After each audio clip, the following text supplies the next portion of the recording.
Rádio Otorrino. Sejam todos muito bem-vindos ao @Rádio Otorrino da Associação Gaúcha de Otorrinolaringologia, a SOGOT, né, que representa os otorrinolaringologistas do estado do Rio Grande do Sul há 65 anos e que leva conhecimento não só para esse público, mas também para a população. E o nosso objetivo aqui na Rádio Otorrino é levar conhecimento técnico bem embasado cientificamente, sem charlatanismo, sem picaretagem, sem nada disso, conhecimento apurado. E é isso que a Associação Gaúcha de Otorrinolaringologia tem como missão de levar para a população. Meu nome é Joel Lavinski, eu sou o presidente da SOGOT, da Associação Gaúcha de Otorrino, e estamos aqui junto comigo nessa jornada os otorrinolaringologistas, doutora Bárbara Bianchi, doutor Rodrigo Beilke. Obrigado. E aí a gente quer dizer para vocês o seguinte, que a Rádio Otorrino, @Rádio Otorrino, ele está no Spotify, está no Instagram, está no YouTube, então eu peço que todos sigam e a gente possa interagir por ali para trazer novidades e conversar sobre assuntos do dia a dia. A otorrinolaringologia são muitos assuntos que é do dia a dia de todo mundo. É o inseto que entra no ouvido, é dor de ouvido, é dor de garganta, é zumbido, é tontura, é sono, alterações de fala, é um monte de coisa e tudo do dia a dia das pessoas. Então aqui a gente vai ter realmente conhecimento que vai ser útil para a vida das pessoas. E aí, eu quero que vocês, além de nos seguir, eu quero agradecer aos nossos patrocinadores, que é aqui de Porto Alegre, junto da gente, aqui nos Estúdios Concórdia, nos possibilita levar esse conhecimento de qualidade para a população. E hoje, o nosso episódio é tontura. Tontura. O que eu faço com a minha tontura? E aí eu vou passar a palavra para a doutora Bárbara Bianchi para a gente começar esse bate-papo e conversar sobre tontura.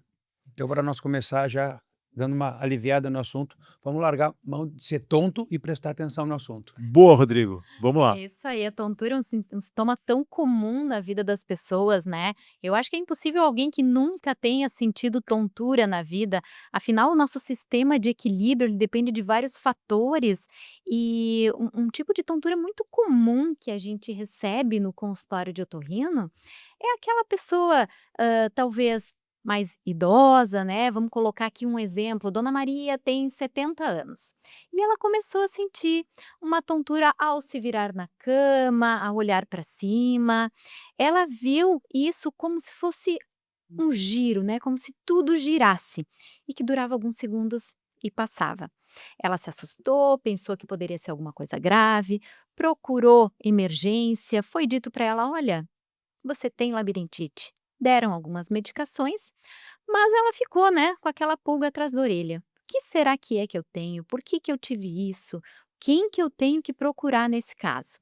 Então, doutor Joel, dá um panorama geral para gente. Bom, Bárbara, assim, a tontura é talvez o sintoma mais subjetivo da medicina, né? Quando a gente fala a palavra tontura, né, Rodrigo, a gente tem um monte de coisa que pode ser tontura, né? E a forma de a gente falar a palavra tontura nos remete a vários sintomas diferentes. Então, assim, tontura vai desde cabeça vazia, sensação de desequilíbrio, né, que vai cair para os lados, a vertigem, que é ver as coisas girando, que nem tu falaste dessa senhora agora. Marcha instável. Marcha instável, ou só a pessoa sente que ela tá meio mareada, com a cabeça Zonza. leve, zonza, Cabeça vazia. cabeça vazia. Tem regiões do Brasil que falam tonteira. Tonteira. Boa essa. Então, assim, é muito amplo, né? Então, a gente traz esse tema tontura, né? Mas pode ser muita coisa. Muito. E aí o seguinte, a questão é o seguinte, a tontura pode ser desde uma coisa muito simples, que a gente está falando aí de até relacionada a questões do labirinto, né? Mas a gente pode ter uma tontura relacionada a alguma coisa eminentemente fatal. Então, uma pessoa que pode estar tonta e zonza, ela pode estar tendo um AVC, um derrame. Pode. E aí, É raro, e aí? mas acontece. Então, pode acontecer. Então, ela pode ter até lesões a nível neurológico, pode ser questões relacionadas ao labirinto, podem ser questões relacionadas até a diabetes. Então, assim, é um mar de questões. Causas exógenas. Causas externas. Bom, próprio álcool, né? O Isso aí. etilismo, né? Então, assim, tontura é muito vasto, Bárbara. Então, o importante aqui é a gente tentar separar o joio do trigo. Isso Né? aí, vamos falar um pouquinho dos principais tipos de tontura, a diferença, né? Tontura, vertigem, desequilíbrio, para desmistificar para o Para nosso pessoal. desmistificar, eu quero começar com um tema polêmico, que me dói. A palavra, eu estou com labirintite, doutor. Pois então, Rodrigo. Isso, para nós otorrinos, em geral, é uma palavra dolorosa. Para mim não dói, eu já eu não acostumou. absorvi, não. superei, Já superei. acostumou. Eu não, eu sou muito rebelde. Até então. explicar leva um tempo. Mas vale a pena essa explicação, porque a pessoa difunde para sua família. Eu acho interessantíssimo falar. Não, mas perfeito, porque as duas perguntas de vocês, elas estão muito ligadas, porque na verdade o que acontece?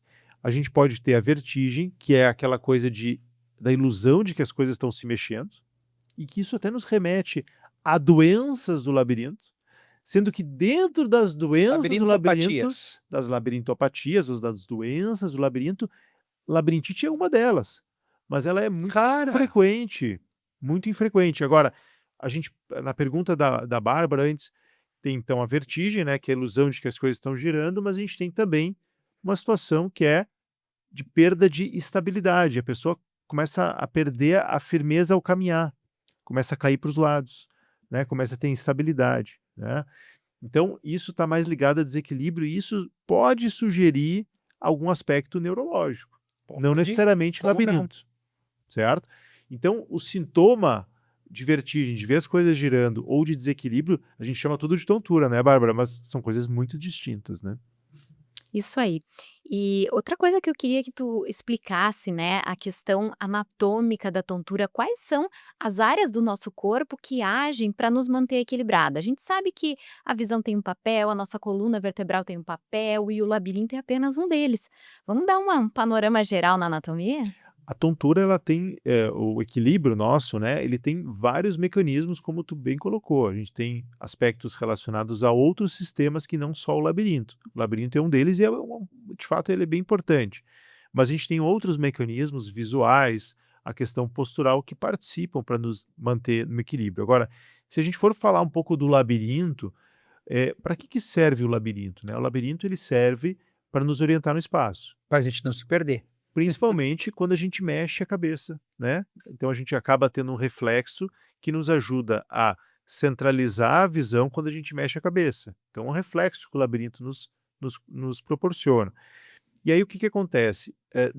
Se a gente for pegar das doenças várias do labirinto, a gente tem que tentar separar o joio do trigo. Então, como eu falei antes, algum aspecto que não esteja no labirinto, certo? Que esteja algo ligado à parte do equilíbrio a nível cerebral, que aí tem um sistema, que é o sistema do cerebelo. Então, o cerebelo faz parte do sistema neurológico e está fora do labirinto, mas contribui muito para a questão do nosso equilíbrio.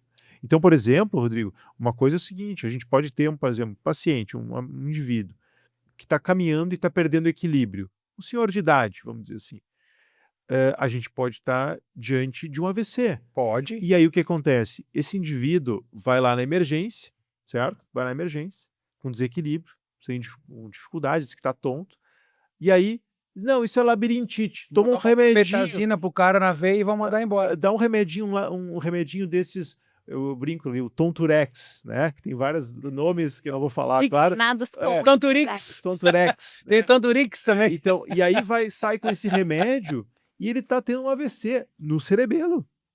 No cerebelo, que é importante. Então, e tem uma alta mortalidade. Mas é um caso raro, né? Não é comum, mas pode acontecer. nós- Então, é fundamental. A mensagem é o seguinte: é fundamental uma avaliação médica detalhada. E não precisa ser sempre um otorrino também. O Não neuro precisa. vai muito bem nessa. Claro, nessa aí. principalmente numa situação de emergência, né? Numa situação aguda, uma avaliação médica é fundamental, pessoal. A gente precisa ter uma avaliação de verdade, em que possa dar segurança ao paciente e dizer, não, realmente, se for algo do labirinto, não é nada neurológico agudo, periférico, bom, aí a gente pode trabalhar com mais tranquilidade. Na medida que a gente afasta algo mais grave nesse primeiro momento, a gente, supondo que seja algo do labirinto, e entre nós, labirinto incomoda muito, mas não mata, certo? Então, o labirinto, pode nos dar condição de investigar com calma, de fazer uma avaliação mais detalhada e poder saber, de fato, dentro das várias doenças do labirinto que existem, uma delas é a labirintite, que é a menos comum, mas existem outras que a gente vai conversar, levar e poder separar e saber qual dessas doenças do labirinto é a doença do paciente que está É tonto. isso que eu peço permissão para falar agora, porque nós comentamos sobre cerebelo, então a gente vai falar que tem uma relação de vertigem central. Mas existe uma gama de outras, antes de pensar em anatomia, da boa consulta médica e de boas práticas para saber que rumo nós vamos através da história. Vertigem postural paroxística benigna, síndrome irritativa periférica. E aquela jovem que chega tonta no plantão? Uma vertigem fóbica? Uma vertigem emocional? É Então, a gente importante, tem que Rodrigo. conseguir estratificar na anamnese já para que rumo nós vamos seguir esse caminho. De fato, a gente tem dentro do rol das doenças do labirinto, a gente tem alguns protagonistas, assim, que a gente conhece muito bem, baseado na prevalência, ou seja, no quanto é comum algumas doenças do labirinto. E já Tu que a citou gente, várias já dessas, né? que você falou sobre mais comum e o Rodrigo citou aquele nome comprido, vertigem posicional paroxística benigna, eu gostaria que tu nos explicasse então sobre a famosa labirintite dos cristais. É um nome usado para traduzir a VPPB e como que ela acontece, quais são seus principais sintomas.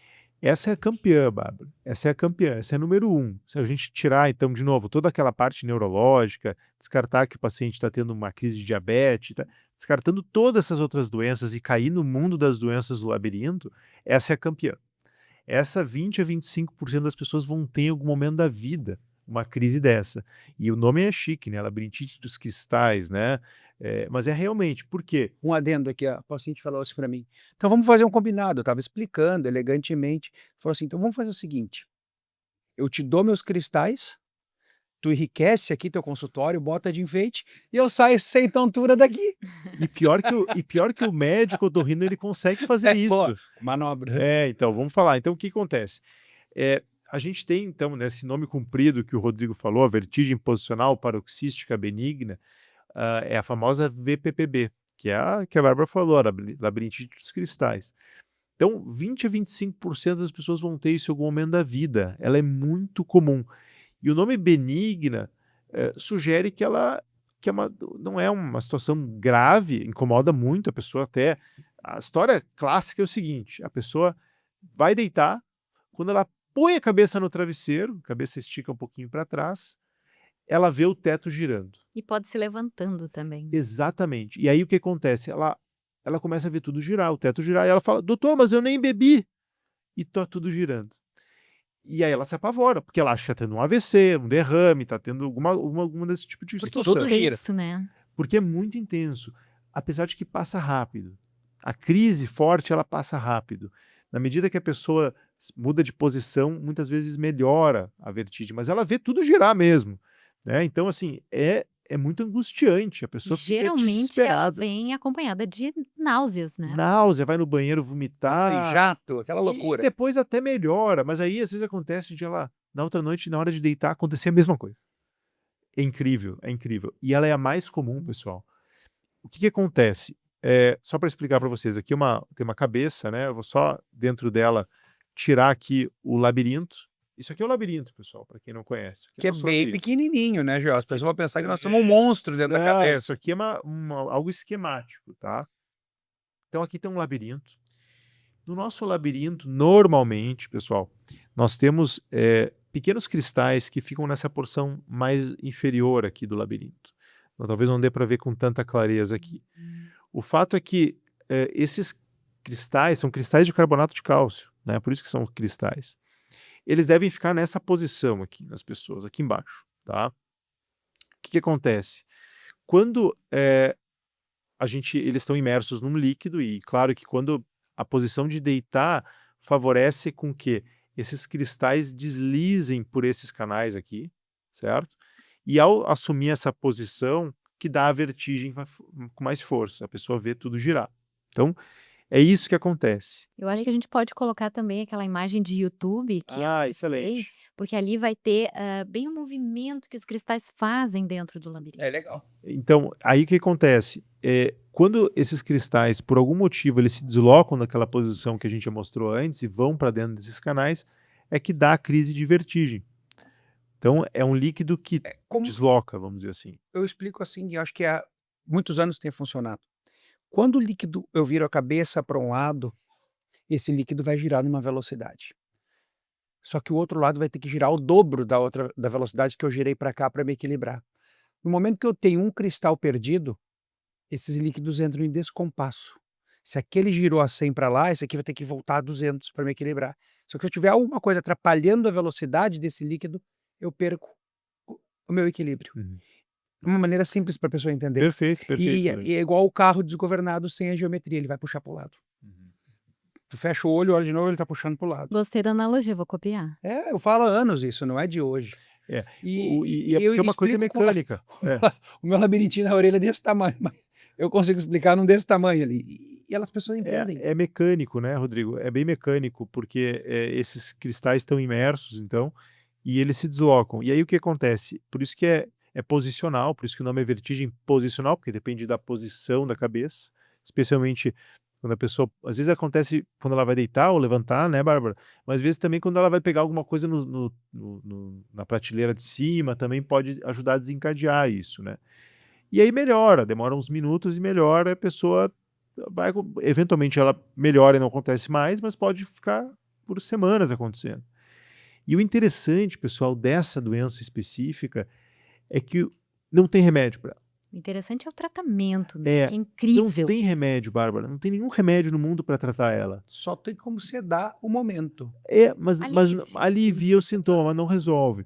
E essa doença, se diagnosticada, a gente faz a avaliação disso, o médico avalia isso, o otorrinolaringologista, e às vezes ele consegue até ver movimentos oculares que indicam, de fato, que é essa O doença. famoso nistagmo, aquela tremidinha do olho, é um sinal que o médico vê no consultório e identifica que pode ser essa patologia. Que é associado a alguns movimentos da cabeça ao deitar. Então, o que é o interessante dela é que ela aparece, ela propicia, ela possibilita que o médico consiga reposicionar esses cristais.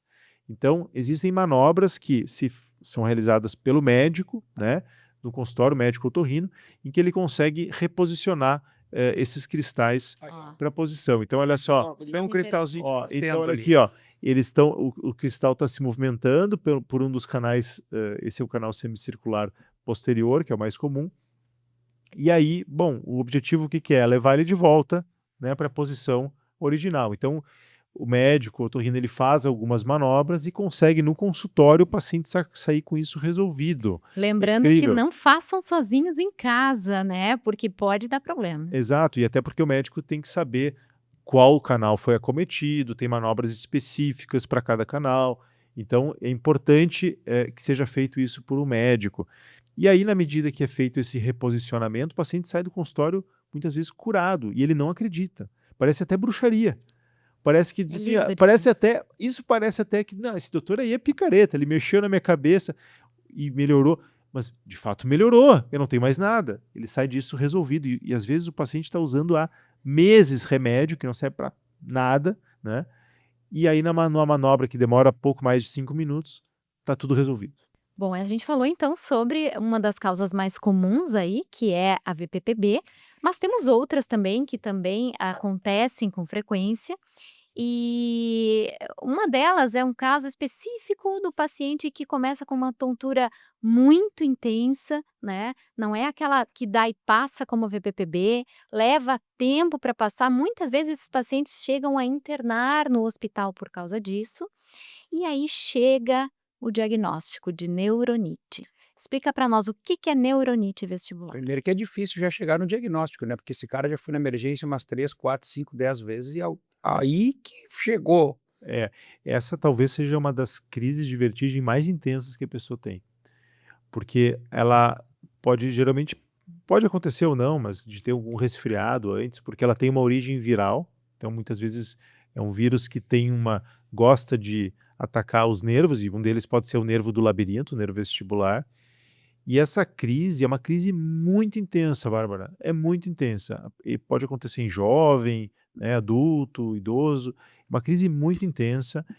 A pessoa fica diferente dessa que a gente falou antes dos cristais, que passa rápido, a pessoa está lá alguns minutos e melhora.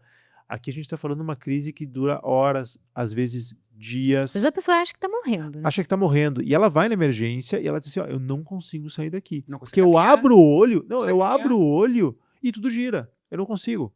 Então, assim, é uma crise de vomitar, de ficar na cama, e ela não passa rápido, não, né? E aí, nesse caso, é óbvio, né, que aqui o tratamento tem que ser com medicação, e medicação forte, muitas vezes, porque demora isso para passar. O que que acontece? Esse labirinto que foi afetado, um dos dois labirintos foi afetado, ele fica comprometido. Então a pessoa às vezes não consegue nem virar o rosto para o lado que ela gira tudo, né? E sem estimulação. Então, o importante nesse caso é que aqui sim, aqui a paciente tem que usar medicação, muitas vezes tem que internar, fazer medicação na veia, né? E, claro, isso vai melhorando, principalmente em jovem, né? O que também é uma coisa importante é que quando isso acontece em gente de mais idade, idoso, às vezes acaba que essa diferença entre um labirinto e o outro, ela persiste por muito tempo. E a pessoa demora mais para compensar essa assimetria que ficou de um labirinto com o outro. Doente e o saudável. E aí, nesse A caso, cicatriz. como se um labirinto funcionasse menos que o outro. No jovem isso compensa um pouco mais rápido, né?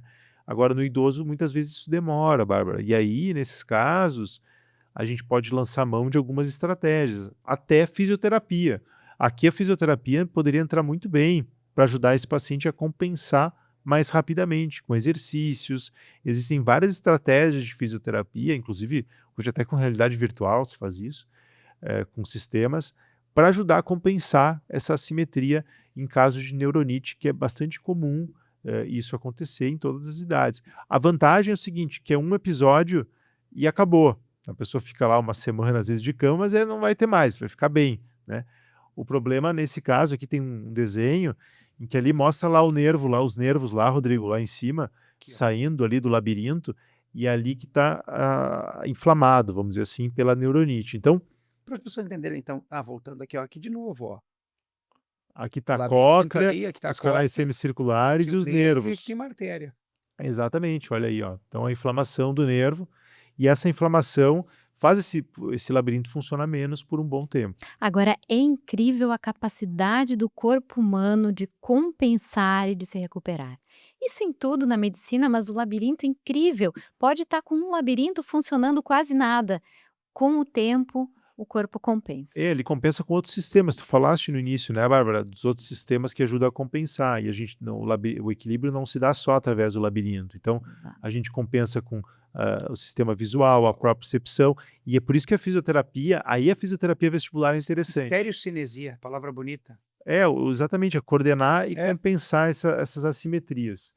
Então, na prática, esse tipo de situação é muito comum e a gente tem que estar preparado para avaliar bem esse paciente, né? Isso aí. E aí tem um terceiro tipo de tontura que também aparece bastante no consultório de otorrino, que é um paciente que tem tonturas recorrentes, mas ele também vem com sintomas auditivos. Zumbido. Junto com a crise vem o zumbido, né? O zumbido pode ser qualquer tipo de barulho que a pessoa ouve, pode vir com sensação de tamponamento, Abafamento e aí auditivo. chega nesse diagnóstico. Vou deixar o Joel falar pra gente. O que acontece? A história é muito típica, né, Bárbara, que tu falou, assim, essas crises de vertigem, são crises de vertigem, é ver as coisas girando mesmo, e às vezes é do nada. Por exemplo, a gente falou antes dos cristais, que é quando deita, quando mexe, olha para cima, que aí desencadeia o movimento dos cristais. Aqui não tem nada disso. Aqui a pessoa está, às vezes, sentada aqui, como eu estou agora, e do nada começa a girar tudo. Do nada, não fiz nada, estou Funcional. parado. E pode vir ou não sempre, mas muito frequentemente a pessoa antes tem um aviso. O ouvido começa a avisar, o ouvido começa a ficar meio entupido, dá um zunido, um apito, e depois vem a tontura lascando. E como é que é o nome dessa doença, Joel? Essa doença chama doença de Meniere, tá? Tem até, se depois puder botar um desenho ali do labirinto, com os líquidos do labirinto, O que acontece? A gente tem no labirinto líquido dentro, tá? A gente tem ele é uma carcaça de osso, mas ele tem líquido dentro. O que acontece? Em algumas pessoas existe uma produção aumentada desse líquido. E aí o que acontece? Esse líquido, quando em alguns momentos, na forma de crise, ele aumenta a sua pressão e começa a pressionar. E aí, claro que como o labirinto e o ouvido é quase como uma coisa só, eles se conectam basicamente, essa pressão é transmitida para o ouvido também, para a parte interna do ouvido, e aí dá a sensação de abafamento, né? Quando essa pressão está excessiva, esse líquido está em grande quantidade ali, um ambiente fechado, hermético, pode romper algumas estruturas internas do labirinto e dar essa crise de vertigem violenta. É como se abrisse uma comporta, né?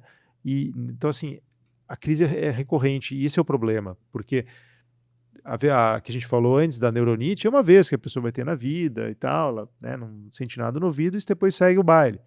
Aqui não. Aqui ela pode ter uma crise por semana desse tipo, que não dura pouco tempo, dura meia hora, uma hora.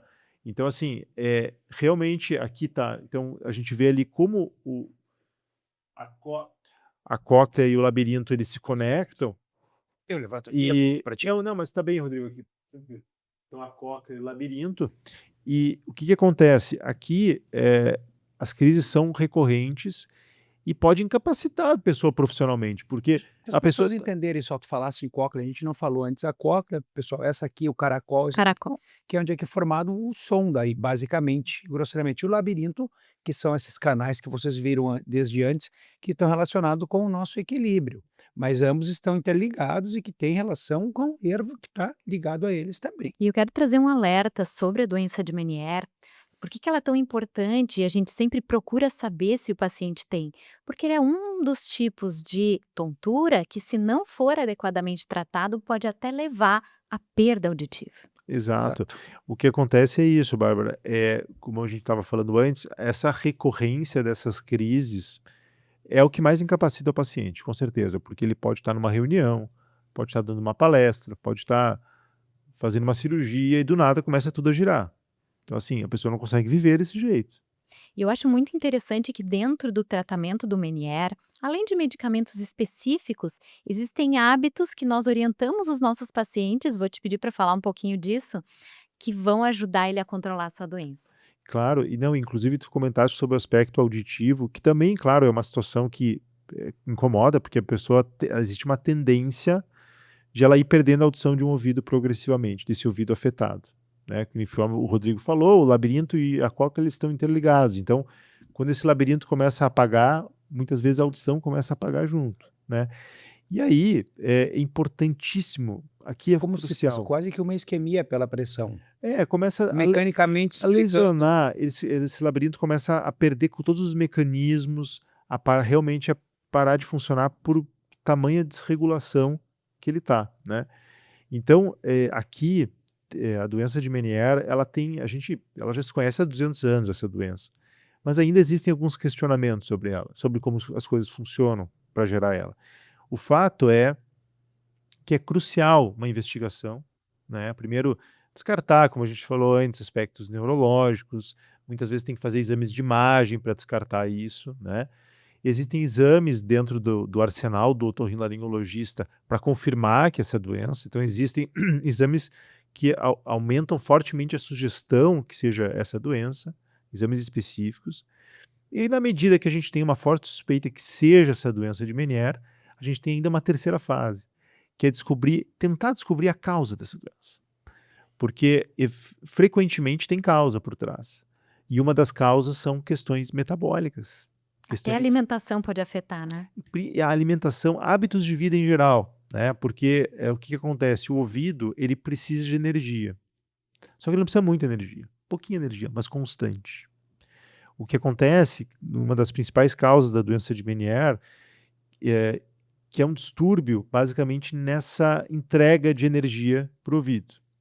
Por isso que, por exemplo, o jejum prolongado piora, porque o ouvido não gosta de ficar sem energia por muito tempo. O famoso jejum intermitente que está na moda aí, ó, pode trazer. Exato, e o ouvido também não gosta, ao contrário, de picos de açúcar no sangue. A glicemia. Exato, então assim, é comum que pessoas que têm uma dieta muito desregulada, alimentação rica em carboidratos simples, principalmente açúcares, massa, pão, doce e tal, Desidratação. desidratação. E junto disso, Bárbara, outros hábitos de vida que também são maléficos, que podem ajudar nesse contexto, que é a questão do sedentarismo, a questão do estresse. O estresse participa muito da doença de Meniere. Então, de fato, é multifatorial e a gente tem os hábitos de vida como um fator importante na gênese dessa doença. Eu acho que é por E aí isso que que a gente tem aumentou que intervir. tanto, né, o número de pessoas com isso, porque o dia a dia frenético que nós levamos, com excesso de informações, de coisas para fazer, de coisas para pensar, vão levar também a doenças que são causadas por isso. E aí, claro, né, Bárbara, além de todo esse trabalho com hábitos de vida, que tem que ser aqui, isso precisa de uma atenção especial, né? Hábitos de vida tem que ser muito bem trabalhado. Na verdade, muitas coisas aqui, né? Muito. O que a gente vai falar aqui Com certeza, Rodrigo. Muito. Mudança do estilo de vida é relacionado a quase tudo. A gente vai falar depois de zumbido, no episódio específico, né? Então, tem muita coisa. E aí que entra, muitas vezes, a necessidade de entrar com medicação para a doença. Existem medicamentos Sim. preventivos para que ela não ocorra, certo? E existe Cirurgia. até cirurgia Claro. que a gente faz. Então, assim, a cirurgia, claro, a minoria dos pacientes vão Muita precisar. minoria, talvez. Menos que 10 a 15% dos pacientes vão precisar de cirurgia. Mas também é um tratamento para quando as coisas não estão dando certo. Então, cirurgia entra nesse contexto. Então, o ponto é que parece uma investigação, com um tratamento adequado a gente resolve praticamente todos os pacientes. O que não resolve, com cirurgia resolve. Ou seja, precisa um médico otorrinolaringologista estar presente e acompanhar esse paciente. Então não existe caso perdido, né? Muitas pessoas vêm com tontura há muitos anos, às vezes décadas, e dizem: eu tenho labirintite e é assim que eu vivo. Às vezes é um ajuste nos teus hábitos, é uma medicação específica que o otorrino vai dar, que pode sim resolver o problema e dar uma qualidade de vida melhor para aquela pessoa. E aquela coisa assim, labirintite não tem cura, isso é bobagem, entendeu? Bobagem. Hoje, se você investiga adequadamente o paciente, acompanha o paciente, você resolve o problema. Tem que identificar Ou pelo menos consegue deixar ele com uma qualidade de vida melhor. Vamos para os mitos e verdades? Vamos lá. Temos o nosso quadro, vou deixar o Dr. Rodrigo começar. Mas eu prefiro falar que são verdades ou mentiras. Tá Pode bom, ser? vamos para verdades ou mentiras. Joel, vamos lá. Toda tontura é labirintite? Não, mito, né? Tontura tem um monte de causas, inclusive de coisas comuns, coisas mais graves, coisas raras, precisa investigar. Pressão alta causa tontura? Pressão alta não causa tontura, Bárbara. O que acontece? A pressão baixa, a hipotensão é uma causa comum de tontura. Às vezes acontece o paciente, principalmente o idoso, que tem pressão alta e usa vários medicamentos para baixar a pressão, mas a pressão baixa demais. Então, e aí a sensação não é de vertigem, é uma sensação de zonzeira, que nem o Rodrigo falou. E às vezes você vai medir a pressão está mais baixa do que precisa, certo? Mas aí, claro, às vezes o cardiologista diz, não, tá ótimo, a pressão tá maravilhosa, e na verdade a pressão tá mais baixa do que precisava. E o idoso, como ele tem os vasos sanguíneos mais rígidos, ele precisa de uma pressão um pouquinho mais alta para poder ter boa perfusão no cérebro, chegar o sangue com boa pressão no cérebro. Então, não dá para deixar o idoso hipotenso. Isso é bem importante, porque o idoso é crítico a tontura, porque um idoso que tem uma queda pode ser fatal. O idoso que tem uma queda pode ser fatal. Pode. É o único jeito da tontura matar, né? Então, não, e assim, a gente pode ter uma situação gravíssima, então o idoso ele tem que ser cuidado, não só aspectos nessa hora da pressão, mas cuidados em casa, tirar tapete, entendeu? Ter lugar para se apoiar, né? Ter luz no banheiro durante a noite para ele não cair e se machucar, entendeu? Então o idoso precisa uma atenção especial, o idoso. Aqui em causas de tontura sob pressão, a gente não pode esquecer o sistema, né, cardiovascular, as placas ateromatosas, a obstrução de vasos que levam sangue para a cabeça. Isso aí está relacionado direto com a pressão, porque pessoas que têm os vasos que levam sangue para a cabeça mais entupidos, gente, quando se levantam, principalmente, mudam de movimento, esse coraçãozinho talvez mais cansado, tem mais dificuldade de levar a concentração de sangue no cérebro. E a pessoa, sim, ela fica tonta, assim, por alguns instantes, até equilibrar essa pressão. Porque o que acontece, né, Rodrigo? Perfeito. O que acontece? Quando a gente está deitado, o coração não precisa fazer muita força para levar sangue para a Distribui, cabeça com né? força. Tá todo mundo Não deitado. precisa, só que aí o idoso, que não tem um reflexo tão presente, forte, o coração já não é mais Mais aquela Brastemp. vigoroso. Na hora que ele levanta, o coração demora um pouco mais de tempo para bombear contra a E aqueles gravidade. vasos ainda entupidos. E os vasos entupidos. Então a chegada de sangue na cabeça ela chega mais fraca. E aí a tontura.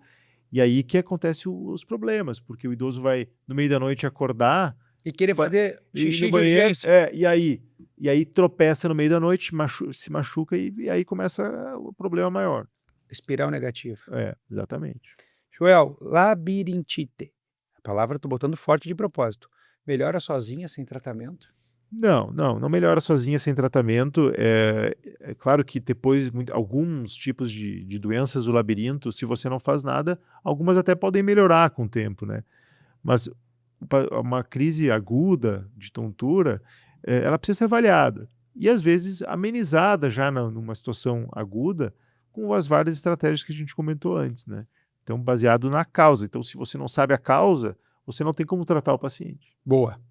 E aí, Joel, verdade ou mentira que 2 hábitos muito comuns na população em geral, café e bebida alcoólica, podem piorar a tontura? Pode, tá? O excesso de cafeína, quando a gente estava falando dos hábitos de vida ali na questão alimentar, o excesso de cafeína entra junto nesse pacote, tá? Então, a cafeína, ela, como estimulante, né, ela piora muitas vezes falando num contexto de hábitos de vida.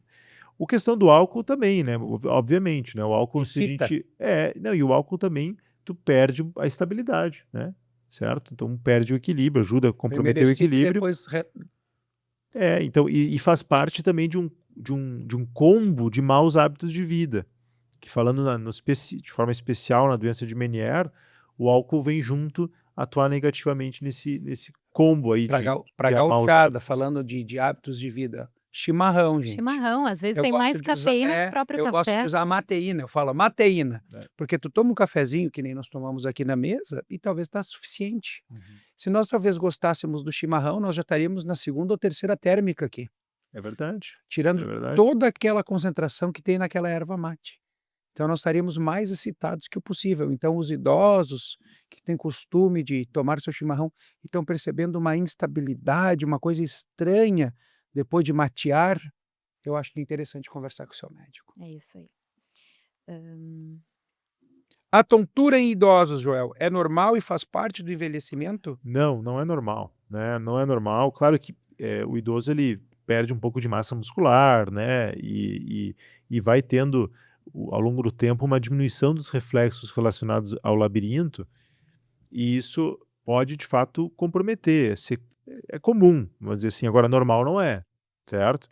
E a gente precisa nesse paciente idoso ter uma atenção redobrada por tudo que a gente falou, né? Então assim, esse paciente idoso, depois de uma avaliação médica, identificação de fatores, diagnóstico, às vezes até uma fisioterapia específica para melhorar a propriocepção, a força O muscular das reflexo é pernas, mais lento também, né? pode ajudar. Então a fisioterapia aqui pode ser útil se prescrita por médico. Eu vejo muitos pacientes chegando no consultório com tontura, são pacientes que chegam robotizados, travados, totalmente duros, porque o movimento causa tontura. Então eu quero saber se é verdade ou mentira que o paciente que está com tontura tem que evitar de movimentar a sua cabeça. Não, o que acontece? Como a gente está com o reflexo prejudicado por conta da uma disfunção no labirinto, isso vai prejudicar, claro que esses movimentos com a cabeça a pessoa consiga tolerar, né? Então ela prefere ficar meio robotizada, como tu falou. Agora, ela não pode ficar parada, porque o que acontece? A gente precisa de estimulação para compensar o labirinto, para compensar o déficit do labirinto. Então, essa pessoa tem que ser estimulada, claro que na medida do possível, devagar, a movimentar. Até para distensionar um pouco. Mas principalmente para usar os outros sistemas, para exigir dos outros sistemas a compensação. Então é importante estimular o mais precocemente possível, né? Então, Joel, a gente falou bem antes no início sobre vertigem fóbica. Lembra que eu toquei no assunto, ou vertigem emocional? Tontura, então, pode ser um sintoma de ansiedade ou estresse? Existe, Rodrigo. Antigamente se dava esse nome vertigem fóbica. Hoje tem um outro nome essa doença. É tontura postural perceptual persistente. Isso aí. É lindo isso. Tá? É a famosa TPPP. Tá? O que acontece? Ainda não se sabe exatamente tudo como ela funciona, mas se acredita que seja algo na esfera dos neurotransmissores, tá? Alguma coisa nessa esfera. Tanto é que o tratamento muitas vezes é a base até de antidepressivos. Então, às vezes, se usa antidepressivos, principalmente para diminuir esse problema de neurotransmissores na fenda sináptica. Então, o que acontece? Aspectos emocionais podem prejudicar, não há dúvida. Um exemplo disso é Meniere. Meniere tem muito frequentemente aspectos ansiogênicos que podem estar associados ou até piorar, fruto de estar com crises do nada, crises vertiginosas. Então, sim, a resposta é sim. Aspectos emocionais podem comprometer e eles precisam ser avaliados e também conduzidos. Então, o médico precisa entra nessa onda precisa identificar quando é o momento certo para trazer junto das mudanças de hábito que a gente falou antes, trazendo nesse pacote aí, trabalhar os aspectos emocionais. Isso aí. Eu que gosto de falar muito de hidratação, de tomar água. Então, vou tomar um gole para ti aqui, ó. Quero saber se beber água pode ajudar a reduzir crises de tontura. Então, falando em aspecto de Meniere, sim, é recomendado hidratação, inclusive também, além de uma dieta com baixo teor de açúcar, de carboidrato simples, com baixo teor de sódio. Então, a hidratação e a ingestão reduzida de sódio ajudaria também num contexto de Meniere. A resposta é sim, é verdade. Isso aí, eu acho que a gente conseguiu resumir bem aí as principais causas de tontura para direcionar nossos pacientes sobre o que fazer e o que pensar quando eles sentem tontura. Agradecemos a atenção de todos e pedimos que nos sigam nas redes sociais. Nosso @Rádio Otorrino vai trazer aqui muitos assuntos legais sobre a nossa especialidade. Muito obrigado e continuamos juntos na @Rádio Otorrino da Sogord. Largue a mão de ser tonto, que tontura e saúde não são brinquedos. Até o próximo. Isso aí, obrigada. Obrigado.